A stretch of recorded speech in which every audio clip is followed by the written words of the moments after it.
ఈ వీడియోని ఎండ్ వరకు చూడండి. ఎండ్లో పెద్ద ట్విస్ట్ ఉంది. Story number 524. ఒక విలేజ్లో ఒకరోజు ఉదయం శరత్ అనే వ్యక్తి తన అరటి తోటకి వెళ్తాడు. అప్పుడే అక్కడ తనకి ఒక మనిషి యొక్క డెడ్ బాడీ కనిపిస్తుంది. భయంతో శరత్ పోలీసులకి ఇన్ఫార్మ్ చేస్తాడు. పోలీసులు ఆ బాడీని పోస్ట్మార్టంకి పంపిస్తారు. పోస్ట్మార్టం రిపోర్ట్లో ఆ బాడీలో ఒక్క చుక్క రక్తం కూడా లేదు. అలాగే తన చెస్ట్ పైన గోడతో గీకినట్లు ఘాట్లు, అలాగే మెడ పైన పళ్ళు ఘాట్లు కనిపిస్తాయి. స్టార్టింగ్లో పోలీసులు ఈ కేసుని సీరియస్గా తీసుకోలేదు. కానీ ఆ రోజు నుండి ప్రతి వారం ఆ అరటి తోటలో డెడ్ బాడీ పెరగడం స్టార్ట్ అయ్యాయి. నైట్ టైంలోనే ఈ హత్యలు జరుగుతున్నాయని గ్రహించి పోలీసులు ఆ తోటలో అక్కడక్కడ సీసీటీవీ కెమెరాని ఫిక్స్ చేశారు. నెక్స్ట్ డే మార్నింగ్ ఆ ఫుటేజ్ని చూసిన పోలీసులకి భయంకరమైన షాక్.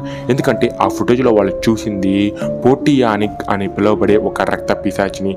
ఎస్, ఈ పిశాచి మనుషులను చంపి వాళ్ళ రక్తాన్ని తాగేస్తుంది. ఫైనల్గా ఆ పిశాచిని కొంతమంది ఫారెన్ ఫాదర్స్ బంధిస్తారు. ఇది ఒక ఇండోనేషియా దెయ్యం.